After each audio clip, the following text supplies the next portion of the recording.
Hi everyone, my name is Rahul Rathi and welcome back to hot stock trader. So यार, अभी हम लोग बात करने वाले हैं निफ्टी फिफ्टी के support resistance trend line chart pattern के बारे में जो अभी रिसेंट चार्ट पर बने हुए हैं। बिकॉज जैसे कि आपको पता है कि आपकी अगर चार्ट रीडिंग बहुत अच्छी है तो देन डेफिनेटली आपके जो टारगेट्स होंगे वो आपको बहुत अच्छे से अचीव होते हुए नजर आएंगे। सो चलिए स्क्रीन पर चलते हैं और मैं आपको दिखाता हूँ कि अभी क्या क्या सपोर्ट रेजिस्टेंस और ट्रेड लाइंस अभी बने हुए दिखाई दे रहे हैं मुझे चार्ट पर। Okay, alright. सो यहाँ पे अगर आप देखेंगे ना ध्यान से तो यहाँ पे आप देखिए। ओके, सबसे पहले अभी मैं आपको यहाँ पे बैंक निफ्टी का 1 वीक का चार्ट यहाँ पे दिखा रहा हूँ, ठीक है। जिसके अंदर आप देखोगे तो मार्केट के अंदर क्या है, एक यहाँ पे की एक ट्रेंड लाइन बनी हुई है। ये वाली ट्रेंड लाइन अगर आप देखोगे तो कैसे काम कर रही है ये जितनी भी बार इस ट्रेंड लाइन पर आती है, आप देखिए यहाँ पे टच करती है फिर मार्केट ऊपर जाती है।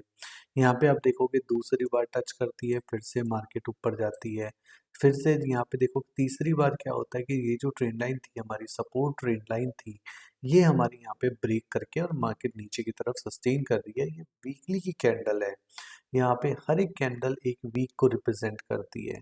और अगर हम बात करते हैं ऊपर के लिए, तो ऊपर के लिए ये वाली ट्रेंड लाइन बनी हुई है। ऊपर देखो, आप इस ट्रेंड लाइन को टच किया, मार्केट नीचे गिरी, ठीक है। दूसरी बार यहाँ पे टच किया फिर मार्केट नीचे गिरी।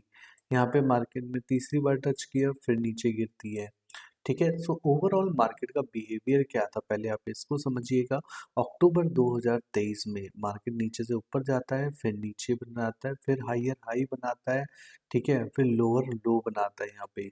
फिर उसके बाद में अब यहाँ पे मार्केट का जो रेंज था, अब वो इस पहले ऊपर के डायरेक्शन में था। अब इस चीज को ध्यान दो, ये पैरेलल लाइन आपको दिखाई देगी, पहले ऊपर की तरफ थी डायगनली, अब ये क्या हुआ है, धीरे धीरे ये मार्केट नीचे की तरफ बेयरिश हो चुकी है, ठीक है। इस बियरिश में आपको दिखाई देगा कि मार्केट का बिहेवियर जो पहले ऐसे था नीचे से ऊपर की तरफ, अब वो चेंज होकर कैसे हो गया, ऊपर से नीचे की तरफ।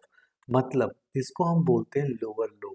जब मार्केट अपने पिछले लो से और नेक्स्ट लो वाला, अगर नेक्स्ट लो पिछले लो से नीचे बनता है, तब हम उस मार्केट को लोअर लो बोलते हैं, ठीक है। सो उस केस में क्या होता है, मार्केट जो होती है वो डाउन ट्रेंड में होती है, ठीक है। अब इसमें मैं आपको दिखाता हूँ कि अब क्या है।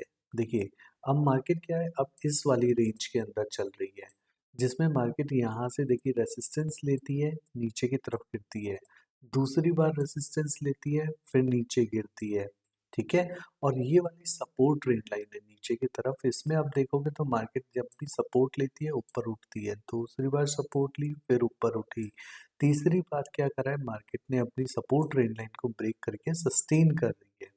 अब यहाँ पे इम्पोर्टेंट क्या होता है, ये तो हो गई हमारे पास वीकली का। वीकली में हमें क्या समझ आता है, ओवरऑल ओवरऑल समझ आता है मार्केट के अंदर कि अगर हमारी मार्केट यहाँ पे 50,300 के ऊपर निकलती है, 325 के ऊपर निकलेगी, तब हमें यहाँ पे एक अच्छा मूव दिखाएगी ऊपर की तरफ, 3,500 के ऊपर से लेकर के 50,500 से लेकर के और 53,300 तक का अच्छा मूव ऊपर के लिए मार्केट दिखाएगी। ये हम इतने बड़े टारगेट्स क्यों ले रहे हैं, क्योंकि यहाँ पे हम एनालिसिस कर रहे हैं 1 वीक का। ओके, अब इसी के साथ में दूसरा क्या है, अगर मार्केट 48,704 के नीचे निकलता है तो आपको नेक्स्ट टारगेट देखने के लिए मिलेगा 48,302 का, ठीक है। अब इसी के बीच में यहाँ पे आप देखोगे तो मार्केट के अंदर एक रेंज भी निकल के आती है, अब ये वाली रेंज। अगर मार्केट इसी रेंज में रहता है तो मार्केट क्या करेगा, इसी रेंज में कुछ और समय यहाँ पे निकाल सकता है। ये रेंज क्या रहने वाली है, 48,600 से लेकर के और 50,400, ठीक है। हो सकता है मार्केट आपका इसी रेंज में एक अच्छा खासा टाइम यहाँ पे निकाल सकता है, जिसमें कि ऊपर की तरफ ये रहेगा 50,500 और नीचे की तरफ जो है वो रहेगा हमारे पास यहाँ पे 48,700। 48,700 से और 50,600 मान के, मतलब आप 2,000 पॉइंट मान सकते हैं कि मार्केट जिसमें एक महीने के तक इसी रेंज में भी मूव कर सकता है, ठीक है। सो इसीलिए आप पैनिक ना करें, कि आपको मूव नहीं मिल रहा है, क्योंकि हमेशा वेट करिए। देखिए यहाँ पे जब ये 50,700 के ऊपर निकलेगा तब एक अच्छा साफ मूव दिखाएगा, और नीचे अगर 48,600 के नीचे निकलेगा तब एक शार्प मूव दिखाएगा, और उसके बीच में मार्केट अपना एक रेंज के अंदर रह सकता है। अब हम बात करते हैं यहाँ पे 15 मिनट के अंदर भी देख लेते हैं मार्केट को। अब यहाँ पे आप देखिए आज की मार्केट है, ठीक है, आज की मार्केट हमारी यहाँ पर ओपन हुई थी। यहाँ पे ओपन होने के बाद में आप ध्यान दीजिएगा, जो हमारा कल का लो क्या था, ये था हमारा कल का लो। एग्जैक्टली मार्केट क्या करती है, यहीं से ही बाउंस करती है ऊपर की तरफ, ठीक है, फिर यहाँ पे थोड़ी देर रेंज में रहती है। इसी रेंज में रहने के बाद मार्केट क्या करता है, इसको ब्रेक करके ऊपर निकलता है, ठीक है, इसको ब्रेक करके ऊपर निकलता है, और नेक्स्ट कैंडल ही यहाँ पे हमारी रेड कैंडल बनती है। क्यों बनती है, क्योंकि आप इसको पीछे से देखिए, आप 2-3 दिन से जब इस ग्रे जोन को देखेंगे, ये वाला जो ग्रे जोन है, इसमें आपको दिखाई देगा कि ये मार्केट के अंदर पहले ये रेसिस्टेंस का काम कर रहा था यहाँ पे, ठीक है, यहाँ पे आप देखिए ये रेसिस्टेंस का काम कर रहा था, फिर आगे चल के यहाँ पे ये सपोर्ट का काम किया था। जब मार्केट ने यहाँ पे ब्रेकआउट दे दिया था, ब्रेकआउट देने के बाद में सपोर्ट का काम किया, और फिर वापस मार्केट ऊपर गया। ओके, सो अभी यहाँ पे आगे चल के क्या हुआ, फिर से ये नीचे की तरफ ब्रेकआउट करा, क्योंकि ये बजट डे था, इसलिए आपका दिखाई देगा इसमें कितनी बड़ी बड़ी स्पाइक्स बने थे, ठीक है। नेक्स्ट उसमें देखेंगे तो अब मार्केट ने क्या किया, एग्जैक्टली आज की डेट में मार्केट ऊपर से नीचे आया था, फिर ऊपर गया, और जो हमारे कल के और परसों का हमारा सपोर्ट और रेसिस्टेंस का काम कर रहा था, एग्जैक्टली वहीं पर रेसिस्टेंस लेता है और मार्केट बंद हो जाता है। सो ओवरऑल जो मार्केट का रेंज था वो था 48,900 से लेकर के, और यहाँ पे हमारे पास 49,400 तक का रेंज था। अब हमारी स्ट्रेटजी क्या होगी कल के लिए, जब हमें यहाँ पे दिखाई देगा कि 48,460 के ऊपर निकल गया है, तब हम यहाँ पे नेक्स्ट ट्रेड ले सकते हैं 50,000 के लिए, ठीक है, जो लगभग लगभग आपके 600 पॉइंट होंगे। और अगर हम बात करते हैं नीचे के लिए क्या होगा, 49,270 के अगर नीचे आएगा, तो हम यहाँ पे पहला टारगेट लेंगे, 48,987 का हमारा पहला टारगेट होगा, ठीक है। सो इन ये दोनों टारगेट्स के लिए हम लोग यहाँ पे ट्रेड करेंगे। याद रहे, ये वाली एक रेंज है, ठीक है, इस रेंज के अंदर हम यहाँ पे देखेंगे, अगर हमारा मार्केट 225 पे मिलता है तो हम नीचे के लिए ट्रेड करेंगे, और अगर हमारा मार्केट यहाँ पे 49,450 के ऊपर निकलता है तो हम फिर ऊपर के लिए ट्रेड करेंगे। Make sense. सो इसी तरीके से जब आप यहाँ पे चार्ट एनालिसिस करेंगे और आप पहले से वेल प्रिपेयर्ड रहेंगे ना, तो मार्केट फिर आपको रिवॉर्ड देना स्टार्ट करेगा। अच्छा, अब मैं इसी के साथ साथ आपको दिखा देता हूँ निफ्टी भी, निफ्टी में अभी क्या चल रहा है। ओके, पहले निफ्टी में हम वन डे का देख लेते हैं, ठीक है। अब आप यहाँ पे देखिए, वन डे के अंदर क्या है, यहाँ पे ये ट्रेंड लाइन बन रही है। ये ट्रेंड लाइन क्या शो करती है, यहाँ पे देखिए, जितनी बार इस रेजिस्टेंस को लिए, जितनी बार टच करा है उतनी बार रेजिस्टेंस लिया है मार्केट ने नीचे की तरफ। यहाँ पे पहली बार टच किया नीचे गिरा, दूसरी बार टच करा नीचे रहा है, तीसरी बार टच किया फिर नीचे गिरा, चौथी बार टच किया फिर नीचे गिरा, और यहाँ पे फिफ्थ टाइम टच किया फिर से मार्केट नीचे गिरा। सो ओवरऑल मार्केट का जो अभी नेचर है वो क्या है, बेयरिश है। ओके, मार्केट यहाँ पे अभी बेयरिश है। कब तक बेयरिश रहेगा ये भी आप समझ लीजिए, जब तक मार्केट इस वाले जोन के नीचे है, 23,600 के नीचे है मार्केट, तब तक मार्केट बेयरिश रहने वाला है। ओके, और उसका नेक्स्ट ट्रेड आपको क्या मिल सकता है, देखिए अभी जैसे यहाँ पे 23,260 के नीचे अगर मार्केट दिखेगा ना, तो आपको फिर नेक्स्ट ट्रेड आपको मिलेगा 22,800 के लिए, और 22,800 अगर ब्रेक करेगा तो तब न उसके बाद आपको नेक्स्ट ट्रेड मिलेगा 22,500 के लिए। ओके, इसी तरीके से जब मार्केट यहाँ पे आपका 23,624 के ऊपर निकलेगा तो आपको पहला टारगेट देगा 24,193 के लिए, ठीक है। फिर इसके बाद आपको नेक्स्ट टारगेट जो होगा वो देगा यहाँ पे ये वाला 24,760 के लिए, आपको नेक्स्ट टारगेट देखने के लिए मिलेगा। सो आपको क्या करना है, बहुत पेशेंसली आपको वेट करना है, और आपको जब ब्रेकआउट मिलेगा तब ही ट्रेड करना है, ठीक है। अब मैं इसमें आपको दिखा देता हूँ 15 मिनट का चार्ट भी। 15 मिनट के चार्ट में जब आप देखेंगे यहाँ पे, आज का मार्केट क्या करता है हमारे पास, यहाँ पे ओपन होता है 23,230 पे हमारा ओपन होता है, यहाँ से हमारे पास बाइंग आती है। क्यों आती है ये बाइंग? क्योंकि आप देखिए जो कल का लो था, एग्जैक्टली यही जोन हमारा क्या करता है, यहाँ पे सपोर्ट का काम करता है।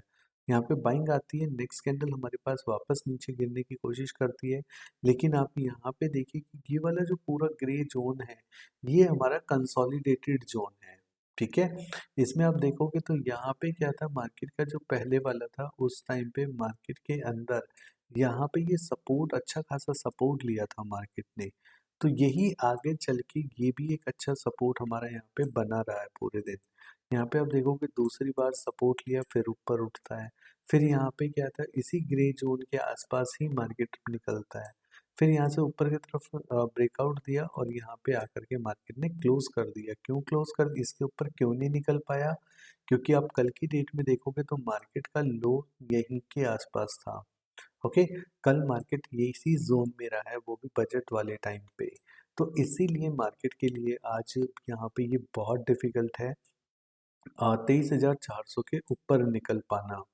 अब आगे के लिए नेक्स्ट ट्रेड क्या होना का हो सकता है यहाँ पे, अब देखिए जब ये इस वाली ट्रेंड लाइन को ब्रेक कर देगा और ऊपर चलेगा 23,490 के, 23,400 के ऊपर चलेगा, तब यहाँ पे पहला टारगेट दिखाएगा आपको 23,500 का।